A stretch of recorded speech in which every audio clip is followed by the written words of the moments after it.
Salut à tous, et bienvenue dans une vidéo qui va vous plonger dans une histoire aussi captivante que déchirante.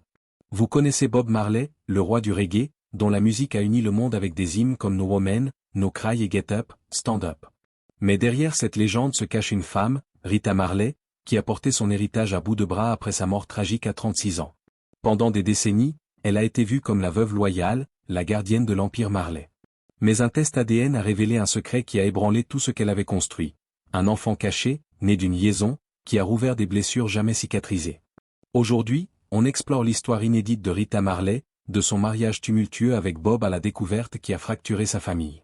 De la Jamaïque des années 1960 aux batailles juridiques des années 2000, en passant par les infidélités, les rivalités et les luttes pour l'héritage, vous allez découvrir une saga digne d'un film. Restez jusqu'à la fin, car la vérité sur cet enfant secret va vous surprendre. Alors, likez cette vidéo, abonnez-vous avec la cloche, et partagez-la avec vos amis fans de reggae et d'histoires vraies. Prêts à plonger dans l'univers des Marley? Let's get together and feel alright. Le 10 février 1966, dans une église orthodoxe éthiopienne de Kingston, Jamaïque, Alpha Rita Anderson épouse Bob Marley. À l'époque, Bob n'est pas encore le prophète du reggae, juste un jeune musicien ambitieux, porté par sa foi Rastafari et son amour pour la musique. Leur mariage symbolise une union spirituelle, ancrée dans les idéaux Rasta d'amour et d'unité. Mais dès le départ, des fissures apparaissent. La vision de Bob, influencée par le rastafarisme, prône une liberté qui ne rime pas toujours avec la fidélité. Dans les années 1960, la vie des Marley est marquée par la précarité. La Jamaïque est secouée par la pauvreté et les tensions politiques. Bob et Rita luttent pour joindre les deux bouts. Rita vend des disques dans les rues, parfois même de la nourriture, pour soutenir leur foyer. Elle prête aussi sa voix aux Weller, chantant en chœur sur des morceaux qui deviendront légendaires. En 1967, leur fille Cedella naît, suivie de Ziggy en 1968 et Stephen en 1972. Bob adopte également Sharon, la fille de Rita issue d'une relation précédente, l'élevant comme la sienne. Mais à mesure que la carrière de Bob s'envole, leur mariage vacille. En 1973, Catch a Fire propulse les Weller sur la scène mondiale. Bob devient une icône, une voix pour les opprimés. Mais sa célébrité attire les projecteurs, et les femmes. Son charisme magnétique et son message d'amour universel séduisent. Rita, restée dans l'ombre, endure les rumeurs d'infidélité. Bob ne cache pas ses relations, et chaque nouvelle liaison est une blessure pour Rita, qui doit maintenir l'image d'une famille unie. À mesure que la gloire de Bob grandit, ses relations extra-conjugales deviennent un secret de polichinelle. Dans les années 1970, il a des enfants avec plusieurs femmes, chacun ajoutant une couche de complexité à la dynamique familiale. Janet Hunt donne naissance à Rohan en 1972, suivi de Karen par Janet Bowen en 1973.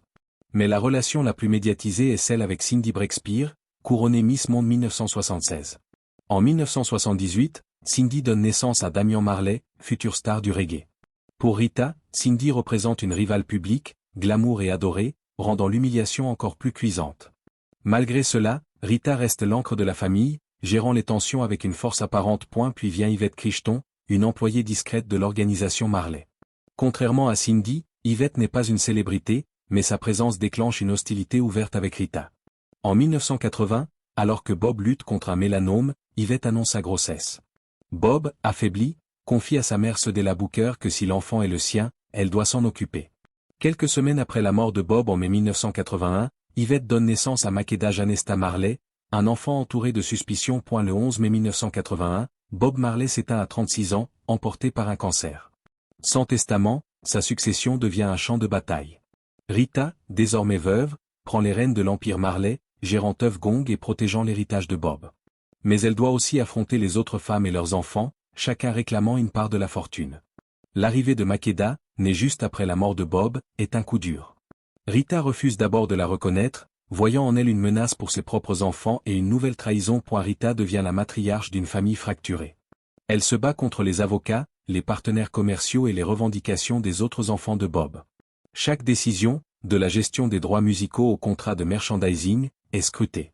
Mais l'ombre de Makeda plane, alimentant les tensions. Pendant des années, Yvette Crichton lutte pour que Makeda soit reconnue comme une Marley. Vivant modestement en Pennsylvanie, elle s'appuie sur la parole de Cedella Booker, qui avait reconnu l'enfant.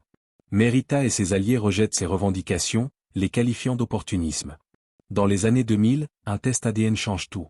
Les résultats confirment que Makeda est bien la fille de Bob Marley, bouleversant l'équilibre fragile de la famille. Pour Rita, le test ADN est une humiliation. Elle a passé des décennies à protéger l'héritage de Bob, à encaisser ses trahisons en silence. La reconnaissance de Makeda rouvre des blessures anciennes, ravivant la douleur de ses infidélités. Des disputes éclatent au sein de la famille. Certains enfants, comme Ziggy et Stephen, prônent l'acceptation pour préserver l'image des Marley. D'autres, fidèles à Rita, voient Makeda comme une intruse. Et la confirmation de la paternité de Makeda transforme la succession Marley en un véritable champ de bataille. Avec une fortune estimée à des dizaines de millions, chaque nouvel héritier réduit la part des autres. Rita, qui a longtemps contrôlé Tuff Gong et l'héritage, voit son autorité remise en question. Makeda obtient un droit légal, mais reste isolé émotionnellement, grandissant loin des projecteurs qui illuminent ses demi-frères et sœurs. La lutte pour la succession révèle des vérités douloureuses. L'absence de testament de Bob a laissé un fardeau à sa famille. Rita, autrefois admirée pour sa force, apparaît de plus en plus comme une figure amère, luttant pour préserver sa dignité. Makeda, quant à elle, porte le poids d'être reconnue mais jamais pleinement acceptée. Malgré les fractures, le nom Marley reste une force mondiale. La musique de Bob continue d'inspirer, portée par ses enfants comme Ziggy, Stephen et Damian. Mais pour Rita, l'histoire est plus complexe. La révélation de Makeda a transformé son image de matriarche en celle d'une femme hantée par les trahisons de son mari. Makeda, elle, vit loin de l'empire Marley, portant un nom légendaire sans en récolter la chaleur. Cette saga montre que même les icônes comme Bob Marley laissent derrière elles des vies humaines, marquées par la douleur et la complexité. Rita, qui a tout donné pour Bob, a vu son sacrifice entaché par des secrets révélés trop tard. Que pensez-vous de la lutte de Rita? Était-elle juste à protéger sa famille, ou aurait-elle dû accueillir Makeda? Partagez vos réflexions en commentaire, likez cette vidéo, et abonnez-vous pour d'autres histoires sur les légendes qui ont façonné notre monde.